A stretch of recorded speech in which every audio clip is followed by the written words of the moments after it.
Ooh, got some bubbly in mine. Oh, you do? Yeah. Yeah, Arizona mango.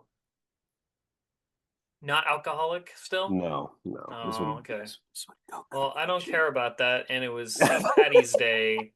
It's the weekend. We're recording this the weekend after St. Patty's Day, so got some good Guinness Draught. Uh, the water. Well, no, it's not the water of Ireland. That's Jameson.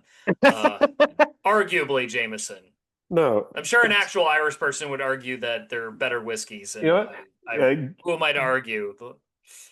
Guinness is the coffee of our. There we go. Yeah, there we go. Yeah. I've actually No, once. You know what's good. funny? We joked that though, but one time for one of my shifts, I started off with a glass of beer before I left, and I was fine. Wow. I started. It wasn't like a huge glass, but it was like just a little glass of beer, like it's Yeah. like a bottle. Um, yeah, all right. So, folks, as you can tell by the title, you getting pretty close with some fuckets this season, people. Like, damn. Yeah, I just decided just get it all out there. You know, it's we're finding every excuse to not talk about the real world at the moment. Oh And God. Yeah. on top of that, we're going through like a record-breaking heat wave that no one wants to say is global warming, but it absolutely is because of global warming, but whatever.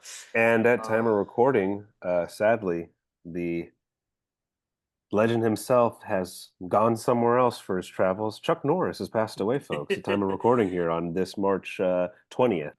Chuck Norris has passed away, and also Nicholas Brendan, who played Xander on Buffy the Vampire Slayer, has passed away. I am Oh, waiting to see who the third celebrity is, because, this is a uh, back-to-back moment. yeah, it's same day, same Oh day. God. Which I guess you could tell what day we're recording this Hey, at that you point. know what that tells me? I mean, I guess I'm making a joke about a character I don't know for a show I haven't watched, but it's like, hey, Norris needed a vampire hunter with him.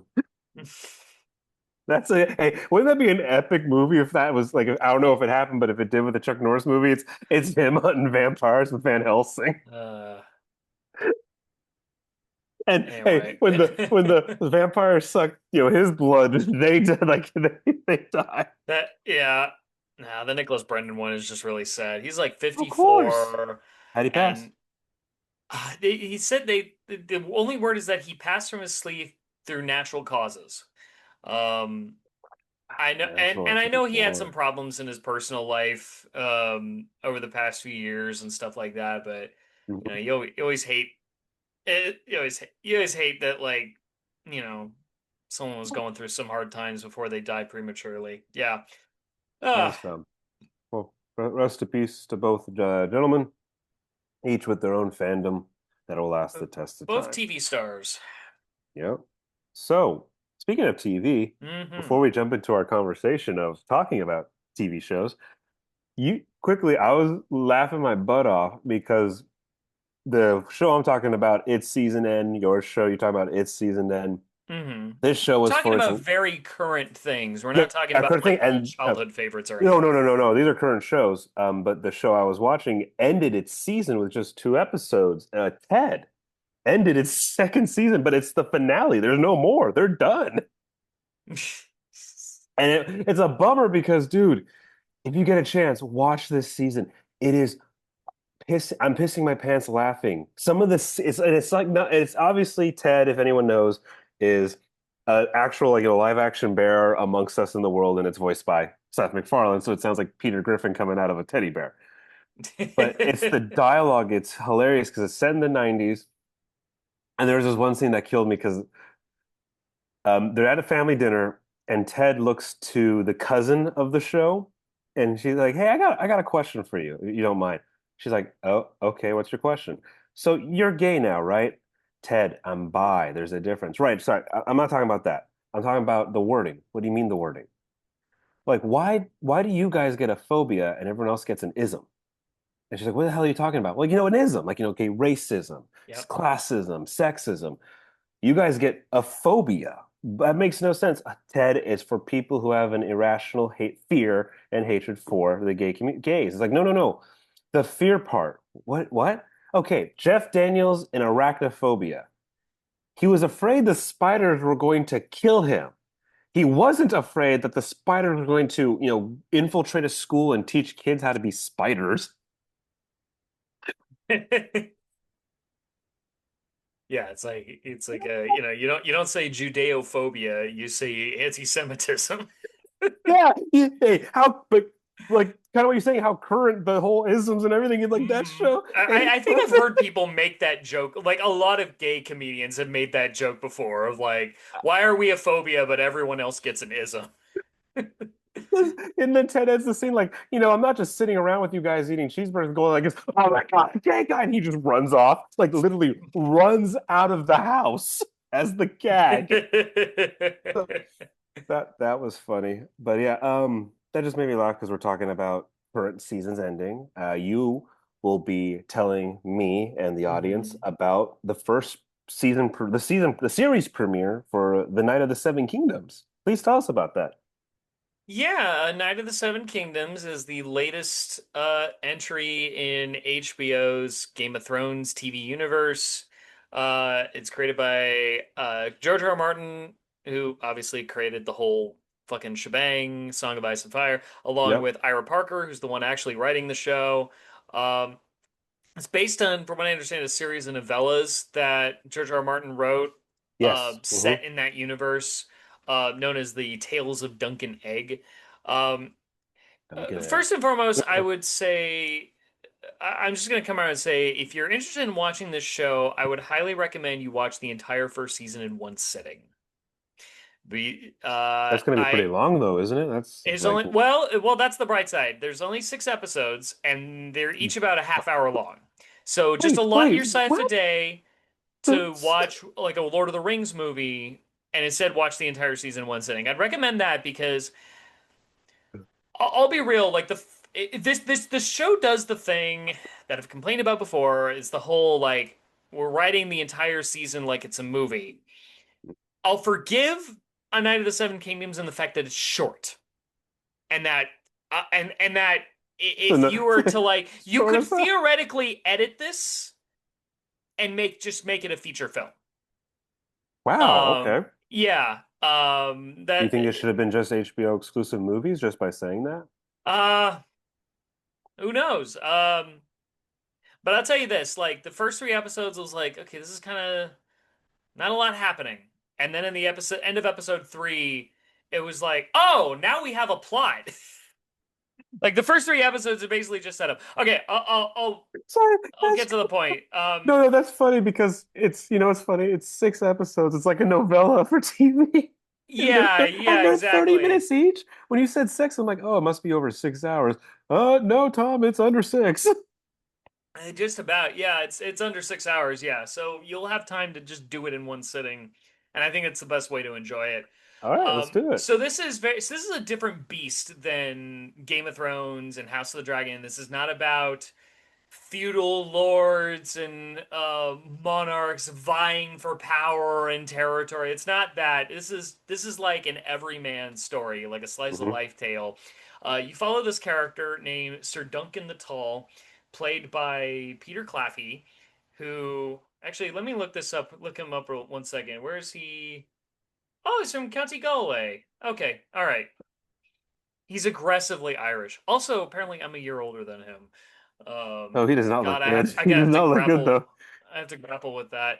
I thought he They, was, I thought he was like closer to 40, dude. Like, damn, that's a rough 30. nah, it says he's born in '96. So he's yeah, he's over a year younger than 29. me. Yeah, yeah, yeah. Wow. But anyway, yeah. So Duncan the Tall, he's what you call a hedge knight. He's basically in this universe in Westeros, a hedge knight is like someone who's gotten he's taken the oath to be a knight. He's referred to as Okay. Sir. He can wield a sword and called upon to service and whatever, but he's lowborn. He's not of nobility. He's poor. That's why he looks like he's wearing rags. Um, well, Sir Duncan just found out that like he was originally a squire to another knight, Sir Arlen of Pennytree, and Sir Arlen died because he was an old drunk. Uh, it's actually this is where the comedy comes in, where like Sir Duncan will talk about Sir Arlen and how he looked up to him, and then he'll do like a flashback where Sir Arlen is up to some drunken antic. Um, but Sir Duncan goes to a tourney, which in Game of Thrones, tourney is like it's the centerpiece is jousting. You get to watch jousting, and jousting's very brutal. A jousting, some sparring, sword fights. It's a festival that has food and music and maybe some theater shows at night. And he's going there because he basically wants, I believe he's kind of viewing this as like a job fair. Like he's hoping he could be Oh, that sworn makes into sense. service to work for a lord and That's whatever. actually So pretty smart when you think about that, though. Like, hey, what would a knight go to get work? It's like, like I oh, need a well, job.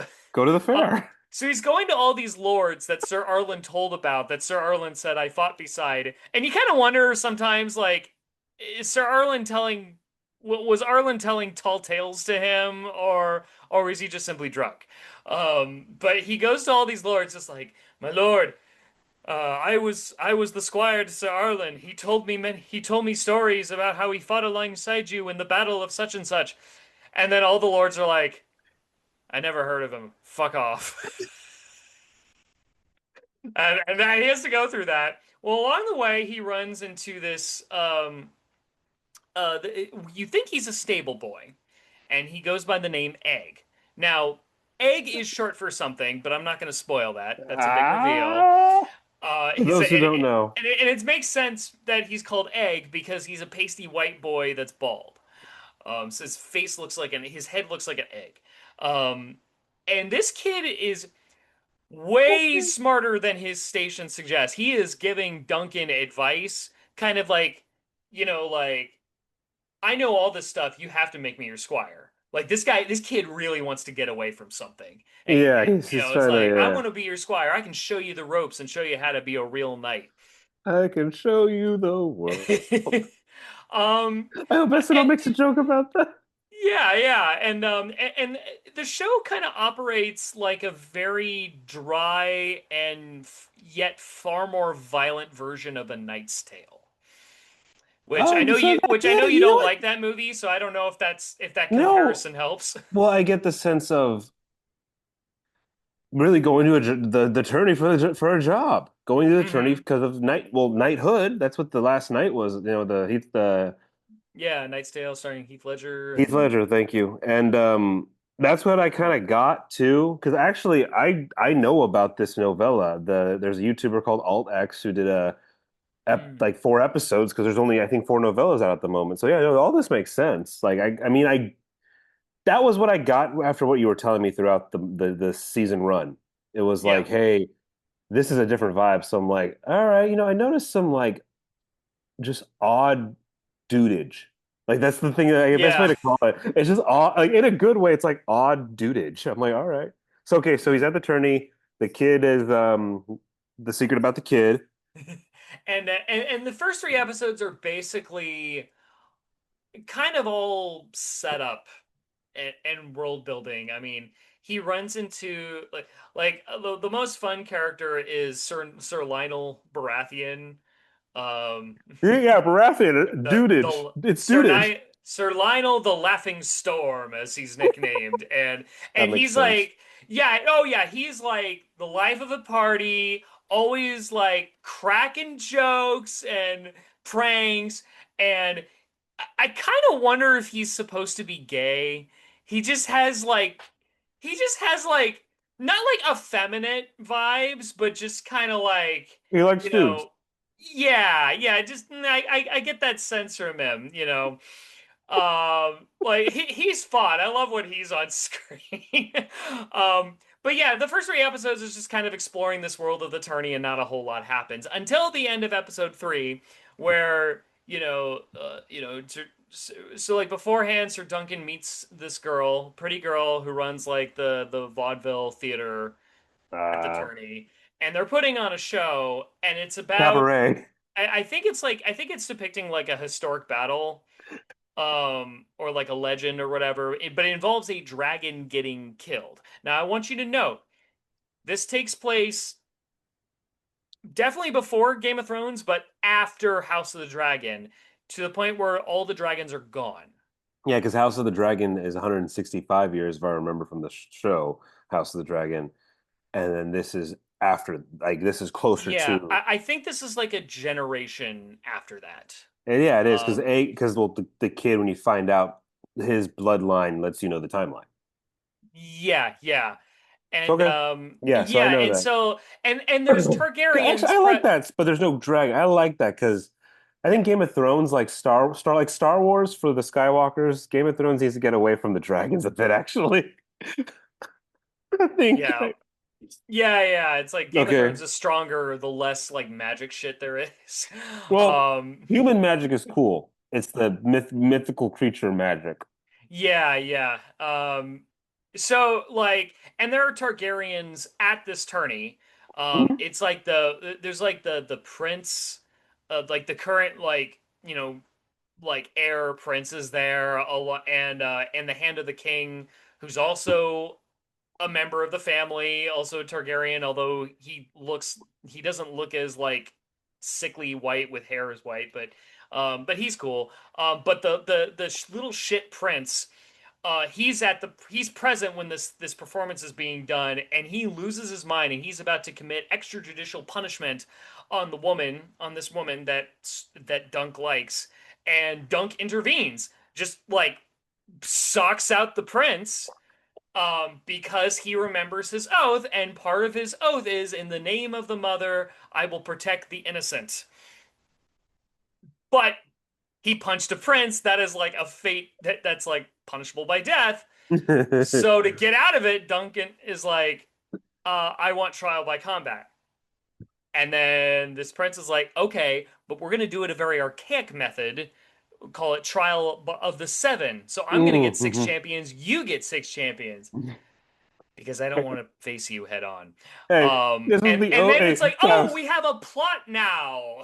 It took Travis. 3 episodes to get here. Hey, this is the OG version of you get your friends and you get mine. I'll meet you there. You get your friends, you get mine. Yes, Like, yes, it's literally just a medieval version of my homies and your home. It's like the Outsiders, you know. yes, yeah. But it's all formal and stuff. And so like now we have a plot. It took three And episodes just to get to the it plot. took That's 3 episodes to get there, and then it takes 3 episodes to clever. play that out. Oh, so Um, this whole season is a literally ends with it revolves mostly around the trial of the seven. yes, That's exactly. cool. All right, I At like this that. one tourney. It That's all a takes place in this 6 weeks. one fucking place. So the viewers are 6 weeks on set basically. Yes, yes. I mean, they're filming the whole thing on the same set. I had Um, that feeling, by the way, in the trailers, what they were giving and what I've been seeing more of. I'm like this. This seems to be all in like the same vicinity. What's yeah. going on? So that makes sense. It was a spirit attorney for 6 weeks. I bet Eh. that's what it was like medieval times when you think about it. Like back way then, you really were at the tourney for 6 weeks.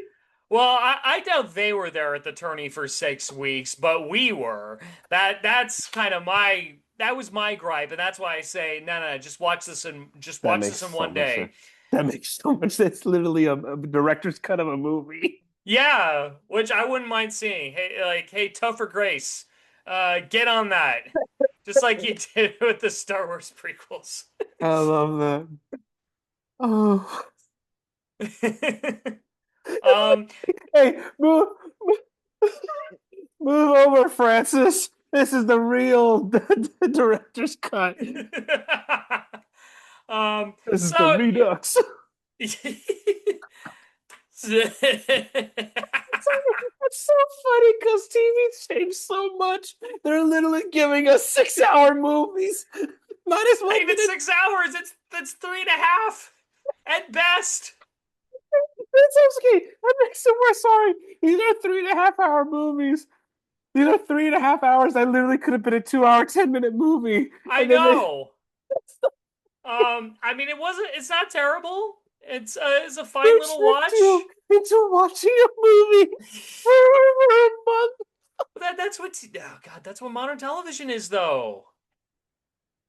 It's a lot of modern prestige I'm television sorry. is just we wanted to make a movie, but we thought, I don't know, we can make more money on a TV show, or we thought maybe that we couldn't sell this to theaters, but we could put it on a TV network and then dupe you to watch it. Do you Um, understand what shows and networks are gonna do now with, hey, this movie you they've wrote, been doing that for years now.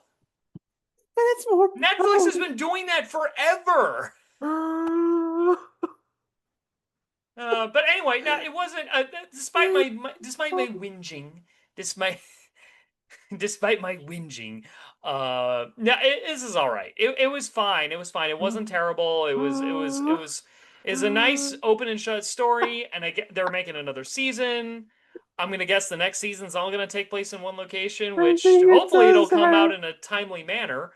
if I Um, remember the books right, they kind of all stay within a 10-mile radius. yeah, no, Hey, it's great. hey, I'm sorry, Travis. Imagine they now can remake Gone with the Wind. Now remake Gone with the Wind. Because that was the. No, they'll just re-edit Gone with the Wind. Oh, fuck, man. Oh, I'm uh, sorry. I know we're still talking about it. That's the funniest thing. He tricked everyone into watching.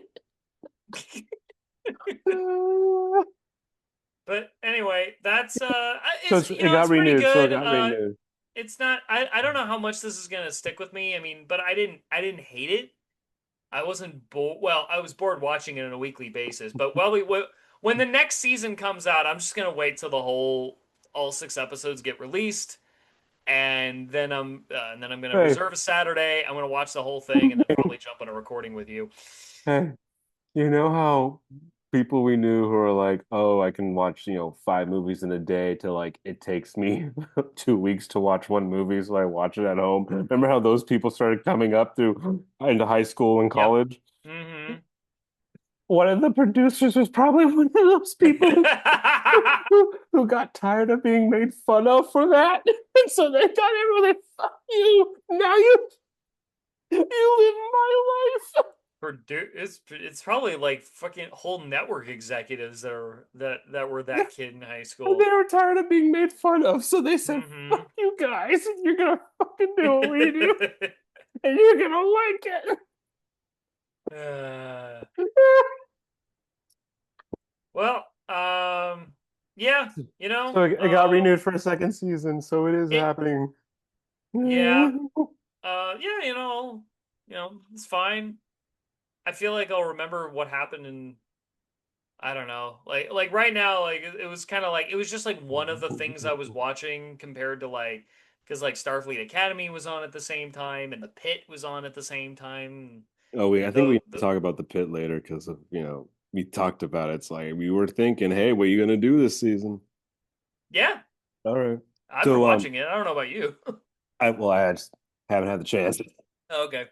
I was focused on my show, which we'll get to in a second. But okay, so Night of the Seven Kingdoms, season 2 is greenlit.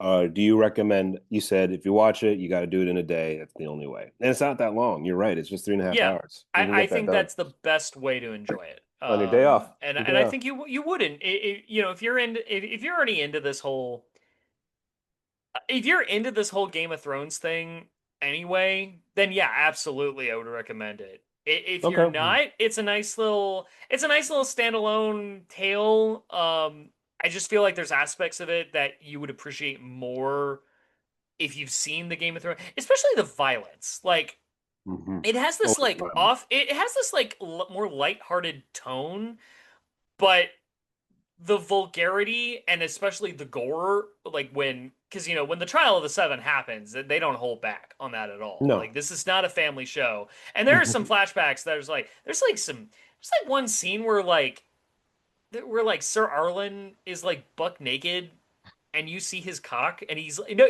you see his penis, and he's peeing from his penis from a full frontal view, and I'm like, you can show that on TV? What?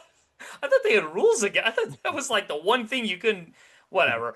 So there's stuff like that where you're like, Oh whoa, God. whoa, because like especially with the character like Sir Duncan, he's not that crass. Like he's just a dummy with a heart of gold. He's a big dumb meathead with a heart of gold. That's who Dunk is. So like that vibe doesn't really go like he stands apart from that universe, which is like ultra crass and violent. And I feel like an audience that has not watched Game of Thrones might be put No, off by that, and they wouldn't expect that because unless they've seen the other shows. this also sounds like too that for anyone who's never again watched any Game of Thrones, they watched this first. The comedy mixed with this ultra gore might be like, oh wait, what's going on here? But when you know Game of Thrones so long, the comedy actually is worth it. Hmm. Okay, it's good Yep. to know. I was thinking, oh crap, I forgot. I was going to make a funny little comment joke. So we were talking about, I forgot. I What? forgot. I forgot. I was going to say something. I forgot what it was. Don't worry about it. Just talk about your show now. Yeah, I- just talk about your show. Come on. So Let's do my it. show is on its third season, and it just ended Okay. its third season. This is a big show actually on the same app as yours. I was thinking about that. Like these are Yeah, both HBO. like You know what? HBO Max Hey, again, folks, runs. not even planned. It just happened again. Just like Hmm. yeah, both are on HBO Max. Mine is called Primal. Primal. It's on its third season, and what's nice is for an animated show, being with all the detail and the graphics and everything, they're getting these in within under like 3 years, I think. 3 seasons under 4 years. That's pretty awesome. I'm Hmm. excited. This is an Um, Adult Swim show, right? oh, this is Adult Swim, and what's great is speaking of Adult Swim, the creator of the show, Gindi Trevavosky, if I'm saying it right, he is known for Dexter's Laboratory, Samurai Jack, Star Wars, The Clone Wars, the Micro series that actually tied in to the third movie legitimately. I think he has a show on Netflix called Fixed. Seen some images, some clips of that Hmm. show, and I've been, oh, you gotta.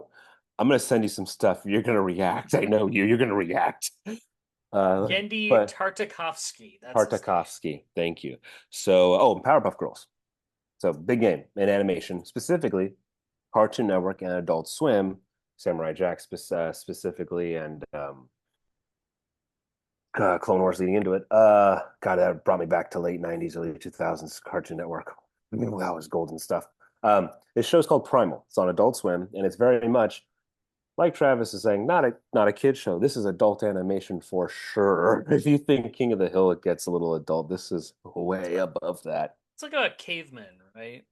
This is the great part about so Primal is set in that like the bridge between the change in the world. So dinosaurs still roam.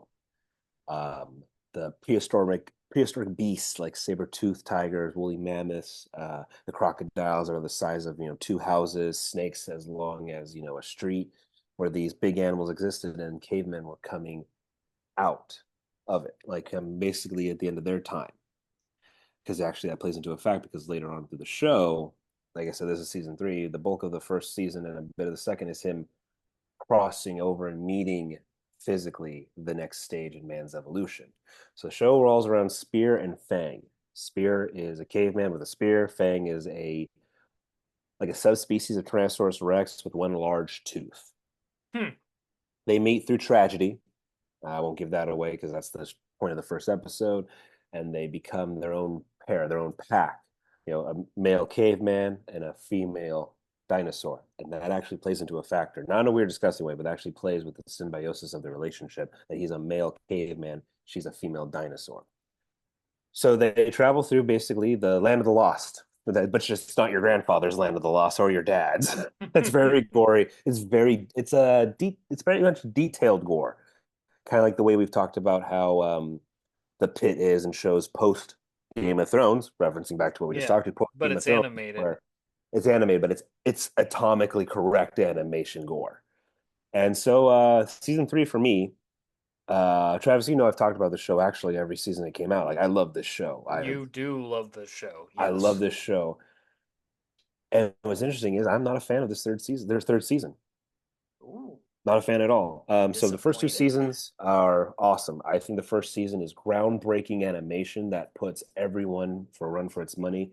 Because the point of the whole show There's not a lick of dialogue. Nice. You have to watch, you have to feel, and you have to understand the frequencies and their and that's everything. Every creature they encounter is nothing but or You're and you just have speaking you, grunts. yes, but you, the audience, you're the ones translating it. And that's, I think it's Hmm. brilliant. Beautiful artwork, very gory, like I said, horror, surreal, but more often than not, ethereal. Point of this season, by the is basically a redemption arc of coming back from the dead. And it starts off that way good because the way season two ended, it ended like everyone was thinking, oh, the series is over. We just assumed like that's a great way to end the series. Awesome, because the ending of the series was about legacy, but in not the bullshit of legacy talk we know about sorry, that not the BS of legacy talk that we hear nowadays, but like what the meaning of legacy is. So in the third episode, you see, oh, he came back. Hmm.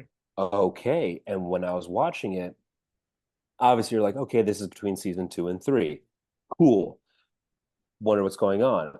And throughout the show, at first it starts off like, okay, the point of this show to me, what I'm getting is it's can a person get their soul back, but not in the sense of having to redeem themselves of some horrible tragedy they were a part of to like avenge me. Not that getting your soul back, or like how Tony Stark and the entire MCU and his dumbassness. It's more about just can someone who lost their soul get a soul back? Just the most mundane version of that, but through the emotion of coming back. Kind of Frankensteinian. It's really great. But then throughout the show, the six characters we've grown to like be a part of, you're just kind of like this.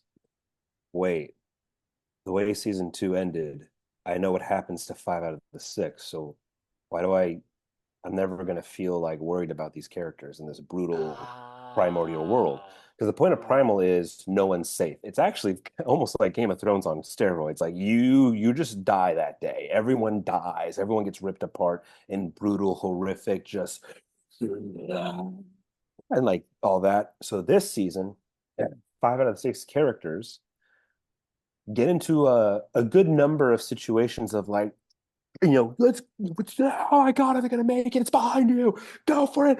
Oh my God, like all that. It's behind, like just craziness. But you realize, wait, hold on. I saw the ending of season two. I know five of them are fine.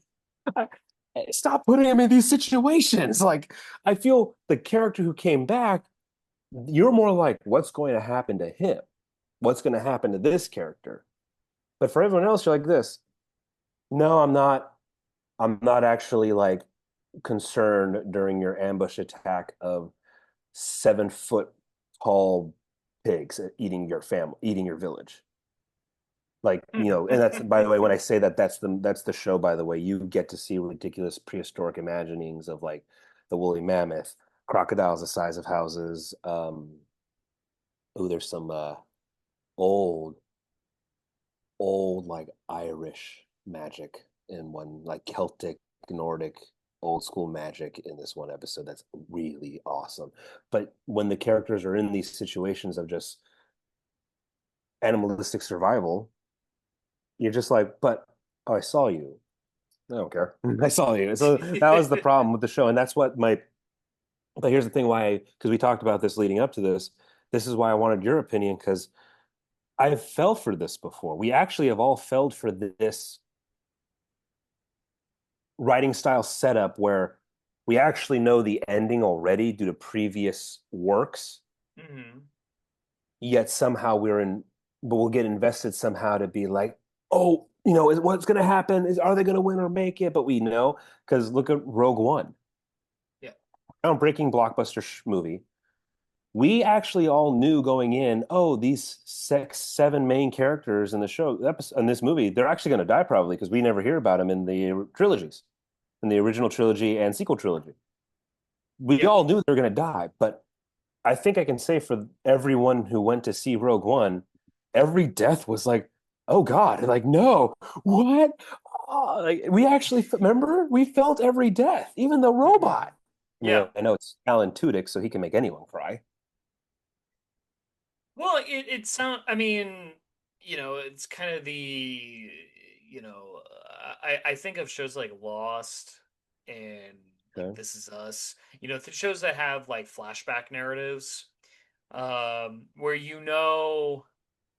what's gonna what's gonna happen in the present time, but going back to the past it's not to put you in peril, it's to make you learn something new about the character. And Or that's why that kind of stuff works. yeah. It's not trying to make you question, are they going to die or not? Oh, It's there you just go. So what is that something was about it this character that I that like. I haven't learned yet, or can help that what is it about this character's past that can help me understand him now moving forward? Okay. Um, Okay, I guess you mean because that's why I wanted to bring up like tropes that we've all fell for, especially me. Like another one is okay, talking about Game of Thrones at the beginning, House of the Dragon. We all know how this series ends. Like it was spoiled for us in season 4 or 3. We know how see yeah, this House of the Dragon. We all know the last shot is the horrific murder part, like the big hmm murder. But we all know that. Yet even though we have to wait 2 years for every season, I'm still like, how are they gonna, how it's gonna happen? What's gonna go? Yet I yeah, felt so I'm yeah. saying It's like, how do you I get just, there? Yeah, but that's the thing. I didn't fall for it for this time. I've fallen for it twice for two big, well-known stories that you cannot deny are groundbreaking hits. But for this show, by season, sorry, by episode 3 or 4, so it's 10 episodes a season. So before the halfway mark, I was already like this. Wait, hold on though. You guys make it. I know you five make it, so I don't. What are we doing here? It's like too, and it's like a lot. It was too much. Maybe it was just because they did it too much. Maybe it's because it's multiple episodes instead of one longer overall arc movie. Because they packed in one arc and whole season, and like House of the Dragons, the whole arc is the war. yeah. Maybe So that's it. is it just like they just put those characters in like several situations, and Yeah. and it sounds like there was nothing else compelling about the plot that made you care whether they survive, because they would. Just Well, I know logically they the, knew.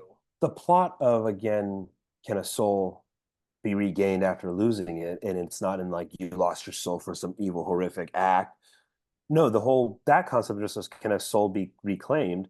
I liked that because that got ethereal and surreal with some moments of like remembering and mixtures of seeing things. And like that was cool. It was just because there's an A and a B plot until they both merge together. It was just the B plot with the five other characters where I'm just like, I don't know, it just made me go like, you're gonna be fine. Yeah, no, you're gonna be fine. I get it. The baby is amongst the battle ambush scene with I swear to God, a werewolf, a werepanther with a Mm-hmm. werepanther, Mm-hmm. and the baby's like, oh my God, the baby's right underneath the battle. I gotta go get it. But I'm like, I'm not worried about the baby. The baby grew up. I saw it. So maybe it's just maybe it was the way they went about it, the way they wrote it, because Well, you said that you felt like the second season could have been an ending. Do you think well, what we Andy thought it took was an ending. So do maybe you think he thought the show was going to get canceled, and so he gave I himself a guess way out? he must have. I think so. Kind of the way how like the first season of The Shield actually has an ending, just because they Mm, filmed it just in case, like they didn't yeah. know. So maybe that could be it, where he it took I think about a year and a half between the first and second season. I could be wrong. But I think it was a year and a half. So maybe he was like, I didn't think we'd keep going. All right, we're like, yeah, he ends season one in like a because something big happens at the end of season one. But then the second one, you kind of get surprised. I was still shocked that it came out so fast. I was hmm really shocked. So maybe that's it. He didn't, maybe he thought this was the end. And then when he got a chance to do it, he was like, all right, I got this idea that could work because maybe he still loved the Yeah. two characters. Like if you know this guy's body of work, I mean, he loves Dexter, he loves Samurai Jack. So hmm maybe he loved these characters in a way where he just wanted to go back to them. Because the thing is, the way this season ends, it's like, oh, are we getting a season 4? because as of right now, it has not been canceled or renewed. Nothing has happened yet. Hmm. But the way it now ended, which is a recycling of the season two ending, Mm. you go like this. You know what? I guess they're going to go on adventures again, and we'll follow that. Okay, but it basically gave us an extended cut of the season two ending just to let us know, oh, here's a season to explain the 2 seconds of footage of just adding the sixth person.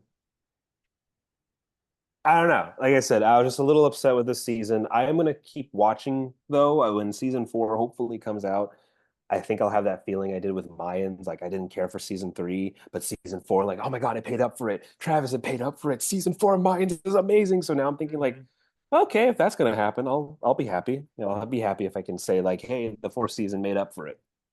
I That recommend the reminds show me. though. Sorry, what are you gonna remind you?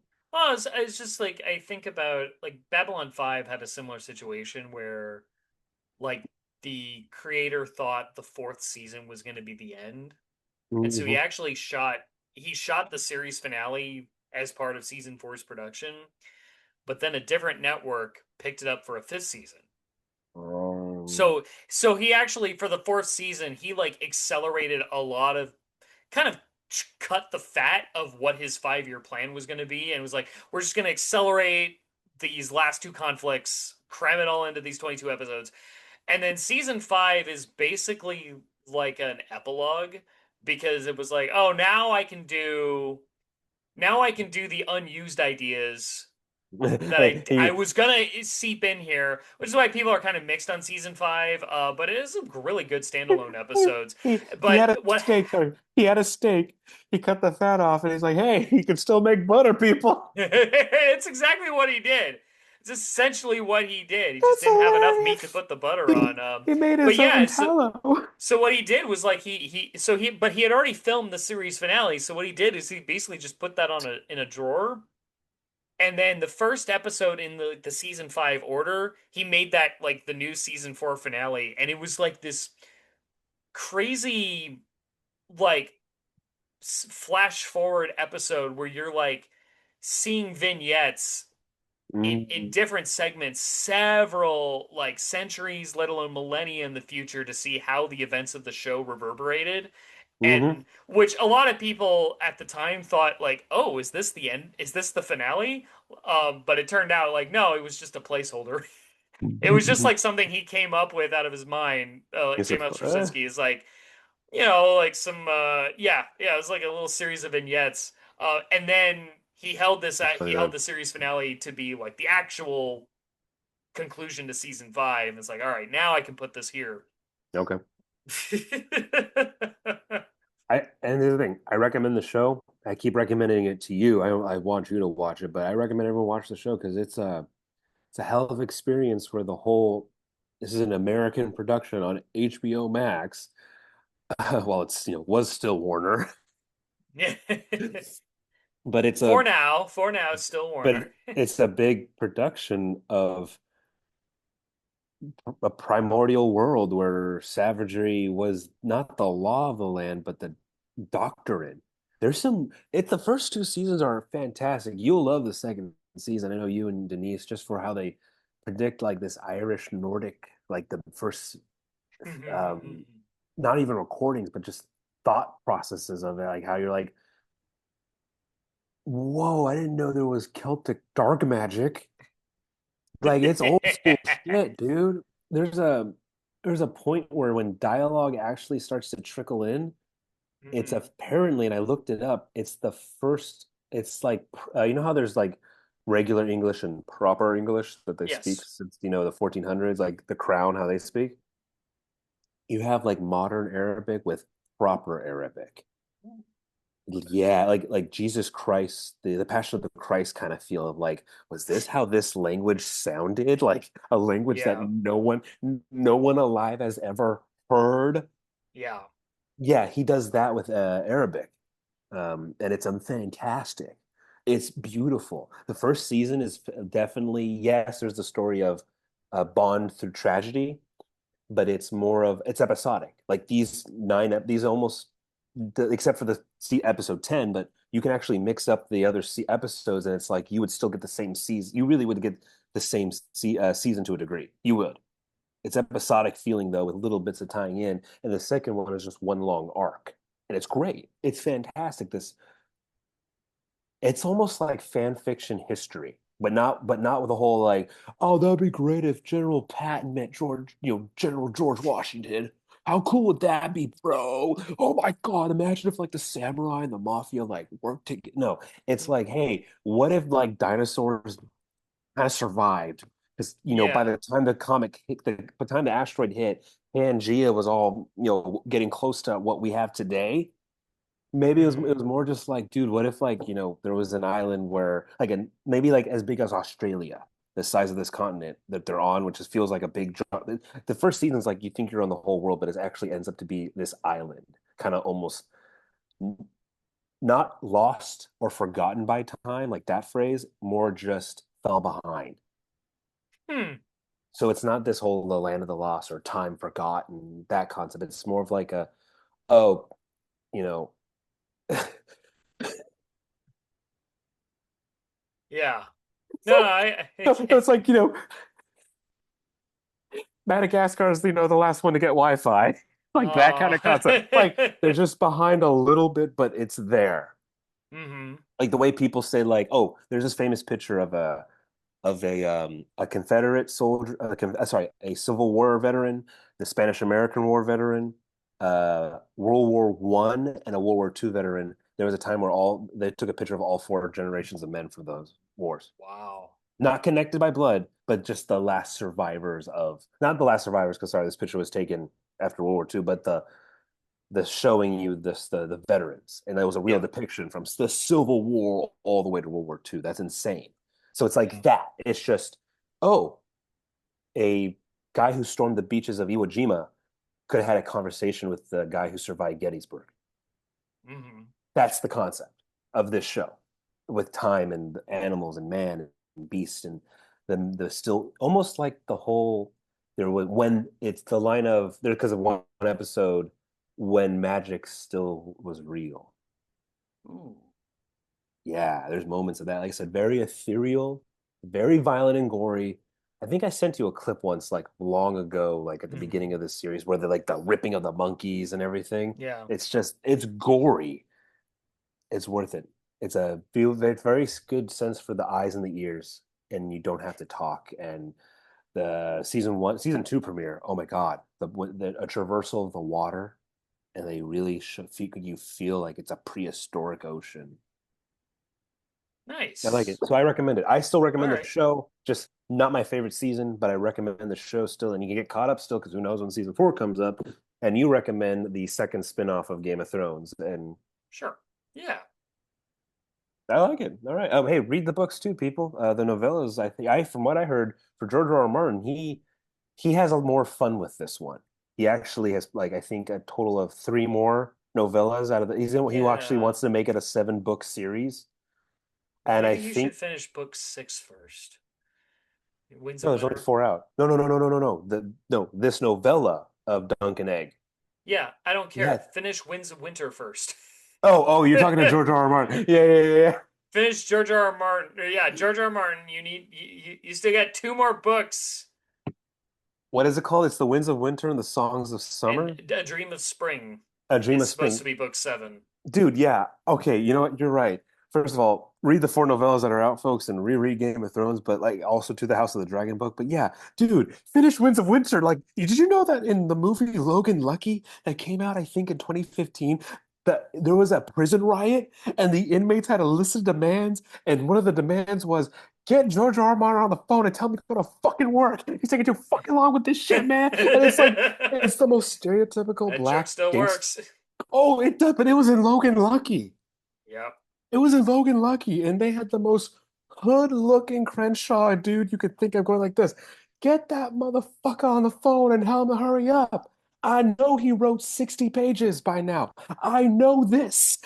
We have been waiting on the sixth book, and we have so yeah, and we have all of us are like, come on, we want to read. It's the most book club prison you could think of. These guys are actually like I love reading books in this hardcore prison. And they're bitching like, get him the fuck to work, man. He is taking too fucking like they're just cussing and shit.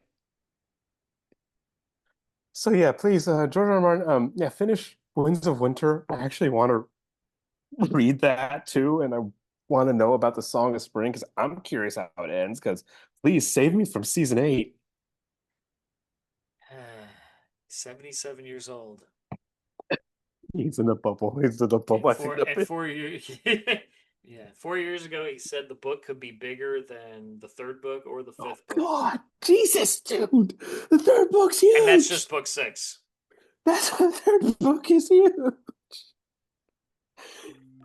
Um, Everybody, we recommend what we watched, especially The Pit, Ted, and the two shows right here, Knights of the Seven Kingdom and Primal. This was fun. I love fuckits. Fuckit, motherfuckers. Take care, everybody. Good afternoon, good Bye. evening, good night. Bye. Bye bye.